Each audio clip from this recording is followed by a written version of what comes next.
Hello students! If you want to skip the introduction and dive right into the lesson, you can do that in the details section below. There's going to be a timestamp for you. Otherwise, my name is Miss Lemon and I'm here to help you with geography. The lessons that we're going to use are based on a textbook that is directed for ages about 15 to 17. So if that's you, you're probably in secondary school, Hauptschule, Realschule, Gymnasium, high school, that kind of thing. Of course, if you're a little bit older and you had missed some of your geography education, these videos should help you as well. I also wanted to film these videos because I am doing this during the pandemic, and I know it's been pretty difficult for students. You guys have a lot to worry about. There's a lot of issues with schools closing, so you might be missing entire chunks of your education. And let's face it, it's pretty difficult for your age group to focus on the online classes, and it's definitely not easy for the teachers as well. So hopefully something like this can help you out. We're going to start with map types, which actually wasn't even in my textbook, which I thought was pretty weird because geography is pretty map related. So what can maps tell us? Maps, I know they're visual, but we don't want to think about them as like a visual art. We want to think about them as more of an infographic or even a visually presented mini essay. This should just give us information. After looking at a map for about 2 to 3 seconds, you should be able to understand what the map is trying to tell you. Of course, you're not going to understand all the information on the map just within 2 seconds, but at least you should have an idea of, oh, this is a map about whatever. For your geography class, you're going to run into the following maps. The first is a political map, which I really hate the name because when I think political, I think politics, I think, oh, is this a monarchy? Is this a president? And it's not going to give you that information about a nation. It's going to show you the borders of a nation, the name of a nation, major cities in the nation, capital cities in the nation, and that's kind of it. We're also going to see some colors on the map sometimes. Of course, you can make this map in black and white. The colors here are irrelevant. They are only to help you visually differentiate. That's it. So you can easily see this is where, for example, Algeria ends and Mali begins. So we can see that just a little bit more quickly. It doesn't mean that, oh, well, Mali is yellow and Libya is yellow. That means they must have something in common. Has nothing to do with it. Colors do have meanings on different maps. This is not one of them. A physical map is going to show physical features. Basically, that means if I look outside, anything that's nature, that's a physical feature. So something like a mountain, rivers, there's depressions or basins. It's kind of a lowland area. We'll talk about those as well. Lakes, oceans, all of that's going to be a physical feature. So that's what these physical maps are for. Topographical maps are going to show us altitude. Typically, we're going to start at 0. 0 is going to be 0 meters or 0 feet up vertically. And from there, we're going to continue to just add numbers. That's it. So if we look at something like this map here, this topographical map of Africa, this bottom area in the south that's brown is taller. It's higher up than the green area to the north of it. That's all this means. One thing I do have my students do in class is I print out a topographical map and then I have them put clay on top of it. And so that way they can start seeing, you know, one area should be higher, one should be lower. And it really takes that map from 2D into like a 3D look. I do recommend that if you have trouble visualizing it. It can really help you.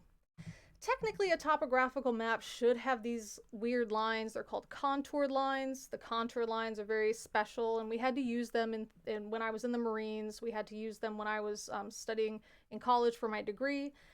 We don't really use them in the geography class for this age group.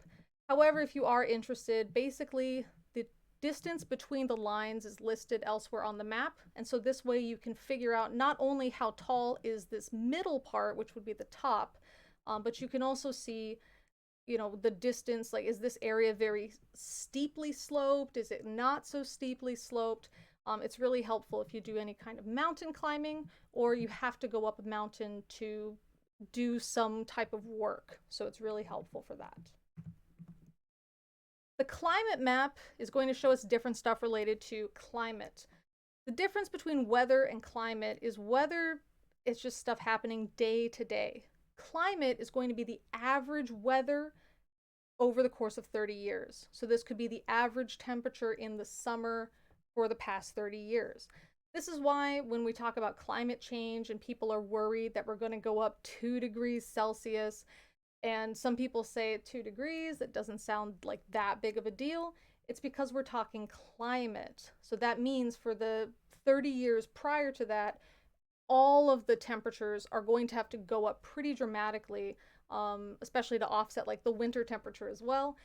They're going to have to go up pretty dramatically. So the climate might change 2 degrees up overall, but that day-to-day weather is going to be a bigger change. So we do want to watch out for that. There's an economic map or a resource map, and that's just basically what can people use the land for to make money? How do they use it? In this case, we're going to see 2 different things. So we actually have a color base, which is going to be land use, and then we have these little icons that they put on this map, which is going to show different resources in the area. So something like this yellowy orange color, that's going to be commercial agriculture, where you grow things to sell it. Compared to this light green subsistence agriculture, that's you grow things so your family can eat it and not die. So now we can see how the land is used for the average person, and we can also see where some of the companies are using some of the land for gold, for diamond mines, that sort of thing. The population map shows the amount of people in an area. Typically, we're talking about a square kilometer or a square mile. I like population maps, and every time you guys see a population map, get in the habit of asking yourself, why do so many people live here, and how come a lot of people don't live in other places? So if we look at this map key, which we'll talk about a bit later in the lesson, we can see the population density is pretty low, and that's going to be that yellow, that light yellow color. But if we look here, we actually just see white. We actually can see some light yellow, but most of it's white, which we can assume is most people don't live here. Same's going to be towards the bottom. So if you guys are aware, this area in the north here, for example, is going to be the Sahara. So that's why people aren't living there. I don't want to live in a desert. Y'all probably don't want to live in a desert. People are not really going to be hanging out there. But we also can think, if we weren't really sure, we could make guesses like it's a very rocky area, so that's not very good for farming. It could be very dense forest, which is also really bad for farming or building things. Sorry, my face is itching super bad today. The area can also be something like really high mountains. People aren't really going to live in the Himalaya mountains in the high altitudes, for example. So any place that can be pretty bad for farming, people tend to not live there, which also means the opposite tends to be true as well. Places that are really good for farming, people tend to live there. And we can actually see the Nile River in this dark red up here that I'm circling with my cursor. We can see the Nile River. Now, this is not a physical map, so we're not going to see the river itself, but we're seeing the people living right next to the river. And that's how we can see the river. I think it's cool. I don't know if you guys care, but I think it's cool. We have road maps, which I don't know how often you guys are going to use that, since you tend to have like GPS navigation, which is super great. Back when I was a teenager and I was driving, we had to keep these tons of maps in your car, especially if you wanted to go like cross country for driving. Basically, you're going to just see major interstates, so like major freeways and highways. You're going to see different smaller roads as well. Sometimes they can also show the different maps for public transportation. Sometimes that'll be on there. Now, of course, other maps exist. We just tend to not use them in geography class. For example, this is going to be a map on the most searched starter Pokemon by country. I think this was for Pokemon Go, which is why most of Africa and China are not there when this was made. Those regions did not typically have access to Pokemon Go. So what makes a good map? Okay. A map, again, should be designed well to give you really quick information. First of all, we need to know where we're looking at, right? We need a title. Now, hopefully you guys don't need a title for this. It's Earth. You live there, okay? But you can still put world map as a title. You still should. Just good practice. But there's other places that you did need a map, didn't you? Unless you happen to live here or know your Southern Africa geography, you have no idea where this is. So that's why we want to include that map title. You also want to include a north arrow just to help people orient themselves. Typically, the north is going to be at the top of the image or the top of the page. Typically, that's just kind of how we draw it. However, sometimes we need to rotate a region so we can show something special. So here's the Nile River Delta, but this is in the north. And so actually north is going to be pointing out of the screen towards me. So that's where north is.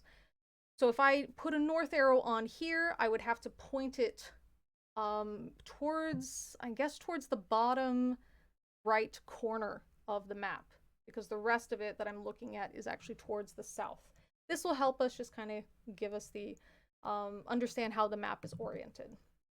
The north stuff for the north arrow is pretty similar, pretty simple. It can say north, it can say N.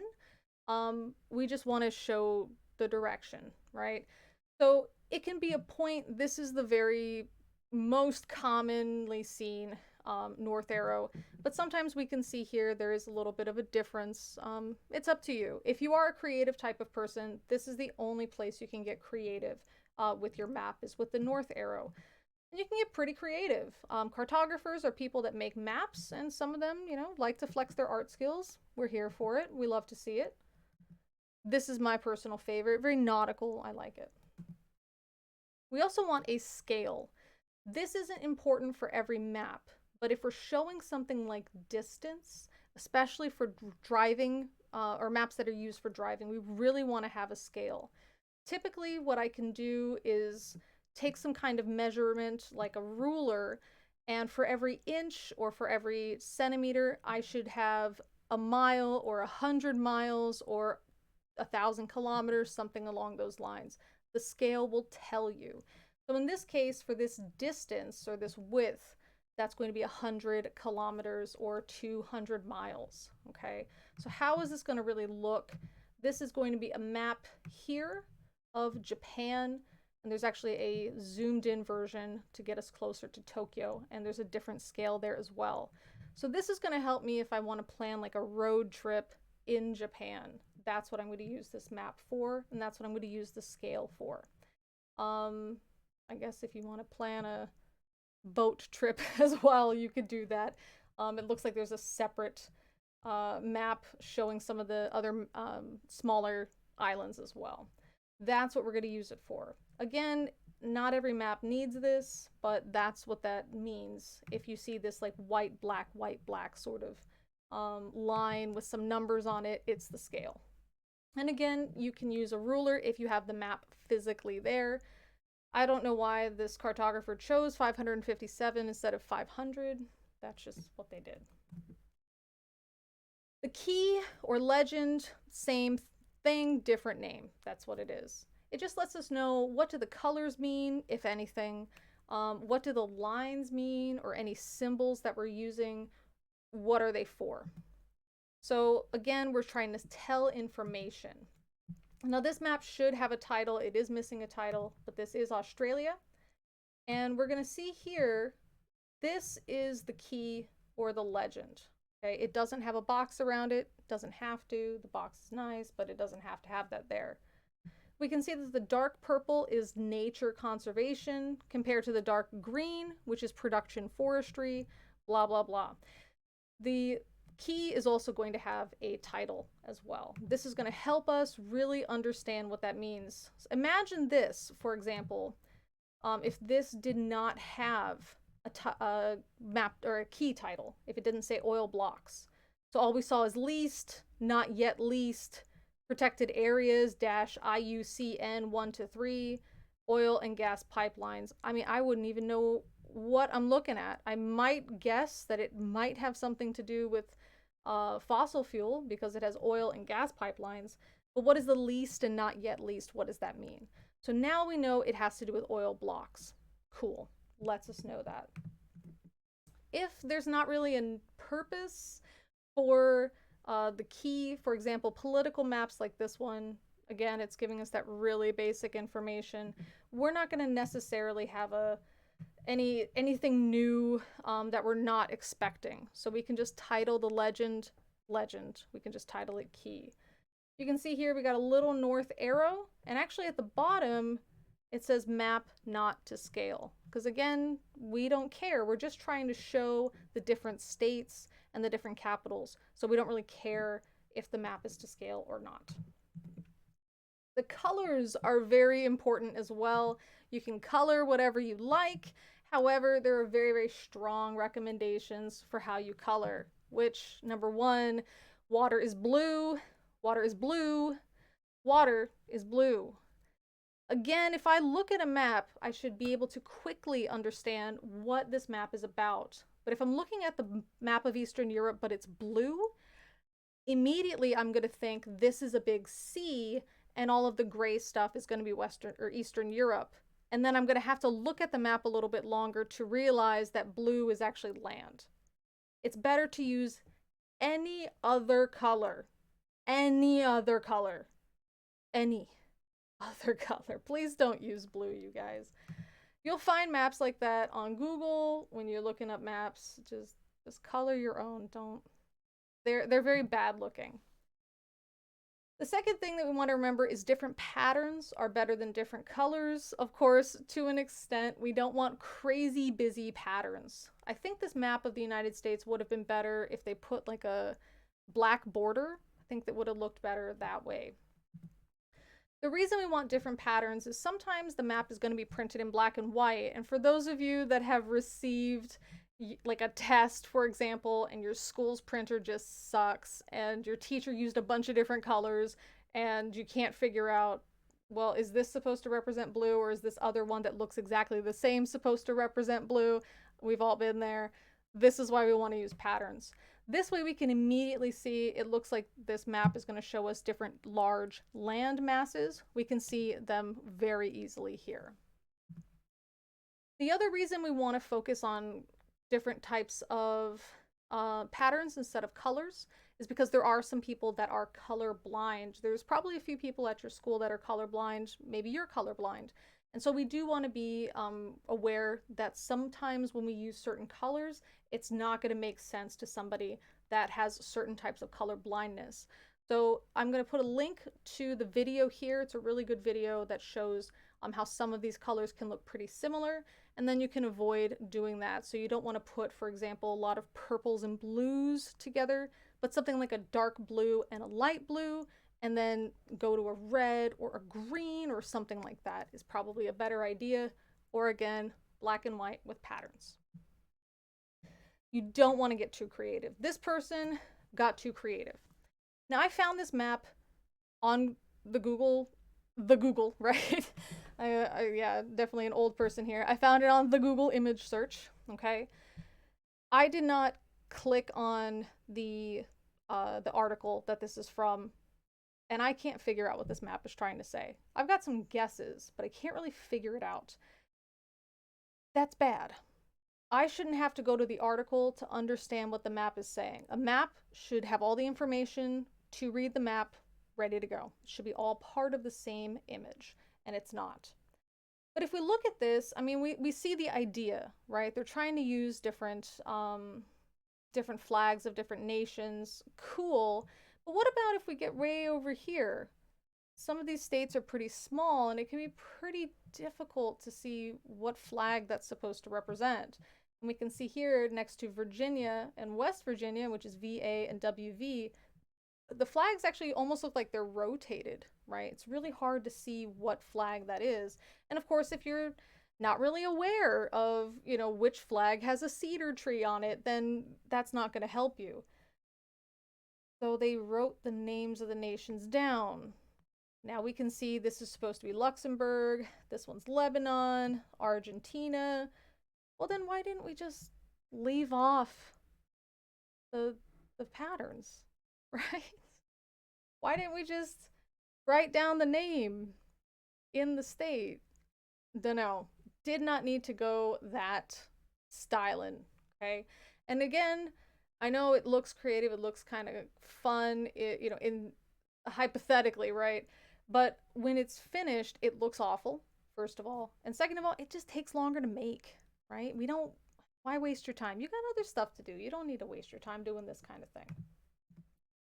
You also want to be mindful of font. Now, this is actually a handwritten map from the 1800s. Pretty cool looking. The font, first of all, we want it to either be at the 0, 90, or 45. That's it. We don't want to go turning the page in order to read it. We can see some of these around Cuba. If I had this map in front of me, I'd actually have to rotate the map in order to read it better. Of course, if it's not physically in front of you, that's pretty difficult. I have to either rotate my head or try to rotate the image itself. If you have a phone, it might the rotation might make you view it in a different way. It's very, very annoying. So we just want to make it either 90 degrees, 0 degrees, or 45 degrees. And that's it. Okay. If it's too busy, so you can see a lot of these are very clustered together and they're kind of squished together, we can put like a little line that's touching where we want to label and put it away from the other labels and then write it at the 0 degrees. So that way it's a lot easier to see. We can recognize what we're looking at and we don't have to try to figure out, well, is this pointing to this or what? So again, we just want to make it very easy to read. Nope, moving the image. We also want to just keep the font simple, okay? We can see here that these are all different colors, they're different fonts. We don't want to do that. We just don't. There's no reason to. So let's look at some of these and you can check out what a bad map is. I'm going to show you the map. You can pause it, try to figure out what's bad, and then I will tell you the answer. So if you're just watching this without pausing, you're not going to get a whole lot of time to guess. So you do want to pause it if you want to check your understanding of maps. Okay. So see if you can figure it out.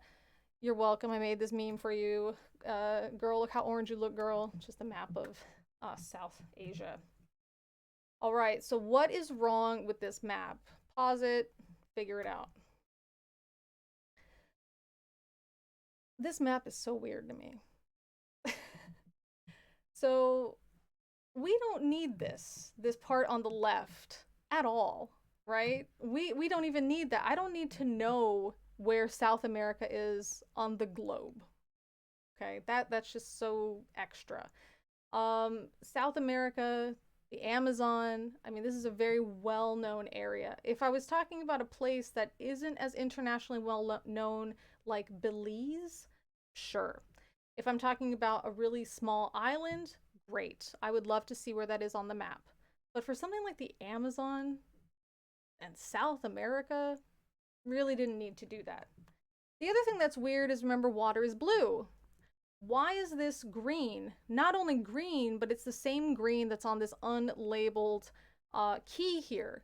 So if everything that's this sort of medium green or lime green is supposed to be South America, and we look at this world map, it looks like South America is supposed to be represented by all the world's oceans. Pretty weird looking, right? Also, if we do have an area that is overlapping, so it says South America, Amazon rainforest, and then Acre State in Brazil, home of Sky Rainforest Rescue, cool. You can put lines, so that way it's like alternating colors to show that they're in there. Otherwise, it looks like Acre State in Brazil, home of Sky Rainforest Rescue, is somehow a separate nation or somehow politically separate from South America. So that does happen. There are like nations within other nations, or even cities within other cities, like Detroit and Hamtramck, for example. They're within other cities. So we do want to be careful that we don't make them totally separate looking, especially if they're nested inside of each other. So do be aware of that. This next map. What is wrong with it? Pause the video. I mean, what is this supposed to be? Okay, we got South America, we got Central America. Cool.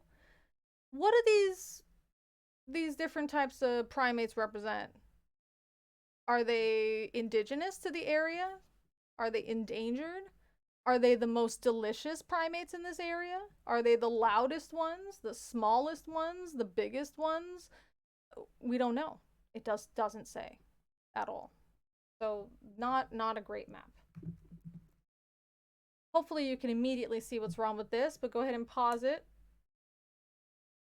So we have Eastern Europe. It's not entirely blue. Lithuania and Hungary are sort of a periwinkle color. It'll get a pass.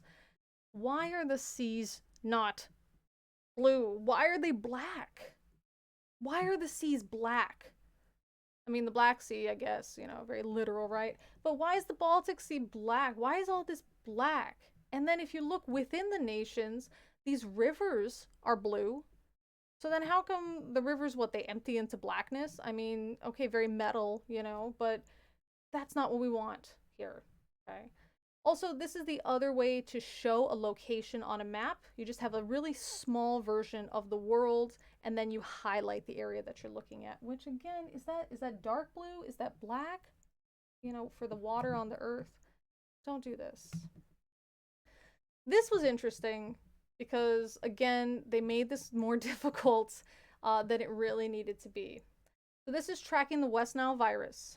And so it's pretty well labeled. We can see where the West Nile virus is spreading. We can see approximate distance from the Mississippi River in miles. So we know our unit of distance. That's fantastic. So red, it's anywhere from 0 to 375. Cool. So it's closer to the Mississippi and the rest of them are further away. Cool. But this is the biggest problem. The height is based on the number of confirmed human cases of the West Nile virus, with the shortest prism equaling 0 and the tallest prism is 661. How am I supposed to figure this out? So let's look at this big red guy here, Texas. How many prisms tall is that? Is one prism 1 pixel? Am I supposed to be like zooming in and counting all the pixels? What am I supposed to do with this? What about these guys up here? How am I supposed to see if there's something behind it? It's blocking everything. And so what would have been better is if you actually took this map and just rotated it so you're looking at it straight on and just wrote the number. You know, if Texas has, I don't know, 300 cases, just write 300 in Texas. And again, if it's too small to write that number, you could put that line and then write the number away from it. Don't know why. So the person who did this, number one, bad design, but number two, they really put a lot more time and effort into this than they needed to. Again, you got other stuff to do. You don't need to waste your time making a tricky looking map. Nobody's impressed by this. We are annoyed and we hate it, and then you have to go on and explain literally everything with another sheet because it's not readily apparent from the map. Okay, that's what sucks about this. Problems with this map. What do we got? Pause it. Imagine receiving this map like on an exam, for example. It's pretty funky looking. Okay, so this is going to be of Canada. One of the big problems I have with this is for 3, it's all white, but so is the water. Now, if the water isn't particularly special to anything, or I want to save on ink, or I just don't want to use blue for whatever reason, I can just leave the water blank. But in that case, I would have to color the 3 something else. 8 is blue, shouldn't be blue. And if this is pretty difficult for even just some of my students. They had a hard time differentiating between 5 and 4, between 9 and 11. I think those are the 2 that they had a hard time with. And then again, imagine receiving this on an exam. The printer maybe printed it out a little bit different. 9 and 11, or 7 and 11 are going to look pretty similar. 9 and 11 are going to look similar. 5 and 4 are going to look similar. If 3 is not fully, like if the printer's got a little bit of an issue, we don't know how much of it blends into the Arctic Ocean, which is also white. Really bad really bad situation here. This was also kind of funky that every of these red squares are red except for this one on 2, which is yellow. If we want it to just be a square, this could have been black. This could have been a black square, it could have been a star, it could have been anything else, and it's just black, would have been totally fine. So we don't really need to get this tricky with the colors. This map. I'll give you a minute, pause, see what you got. I'll make it a little bit bigger for you. So this map is one of those old-timey navy or naval maps, right? So you could learn how to sail. If you guys can't figure out where this is, I believe this is supposed to be the UK or possibly the UK over here, or it could also be, what am I thinking? We might be in Northern Europe. And then we have Islandia, which should be Iceland. And then we have, I believe this is supposed to be Greenland, kind of hanging out over here. So this map, now let's just say that we are using this as a map and we believe in sea monsters and everything. This is going to be a problem, right? Because what if our friend, this like serpentine red guy here, is this the only place where it is? So if I go north, then it can't get me? You know, is this supposed to be easy to see? What about these whirlpools? What do they represent? Is it difficult to navigate? Is it something that a UFO crashed there and I'm gonna go like blip through time, Philadelphia experiment style? You know, what's going on with this, right? So these whirlpools are kind of funky. It's got pictures of ships. Do these ships hang out there? Are they pirates? And I should be aware that this area is highly trafficked by different pirates. This is really, really not helpful at all. What about all the things that are here? We got maybe like on the land, there's some mountains. Cool. There's this archer guy, I guess. Deer? You know, what is it for? What kind of map is this? Is this a map for sailors? If it's a map for sailors, why am I showing all the deer and stuff more inland? I don't care about that. I'm not setting up shop here. I'm going in between other stuff. So, not the best map, but, you know, bless them. I'm sure they tried. This map, I want to die. So, pause it. Try to figure it out. All right. So, right away, I'm not sure about somebody that's got color blindness, especially if you have trouble differentiating different greens. You're probably going to have a hard time with like Irkutsk and Tomsk. Probably going to have a hard time with those colors. But if you're me and you have chronic migraines, something with these neon colors is like ready to trigger a migraine. My head right here is starting to already just not have a good time. Now, again, you do not have to color the ocean, but they chose to, which again should be blue, but it's not blue. And you also don't have to put the rest of the nations there, especially if you want to focus, like I'm just focusing on this one country. You don't have to draw it in relation to the surrounding nations. But notice what they did. They colored the water and they also removed all the other surrounding nations. This means it looks like Russia is a giant island, and that's just not true. So, you know, pick one. Either you color nothing, or you're going to color the water because you felt like it, make it blue, and then you also have to draw in the surrounding areas to differentiate it so we know that I'm not looking at this weird island. Ugh, disgusting. Let's get away from this. Actually, we're done with this, so we're finished.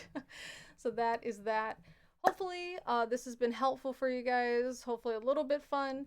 And if you have any questions about this, or if you have any questions about future classes, feel free to, or even just homework. If you got any homework that is related to this, feel free to ask a question in the comment section below. All right, guys, have fun, and I will see you in the next class. Bye-bye.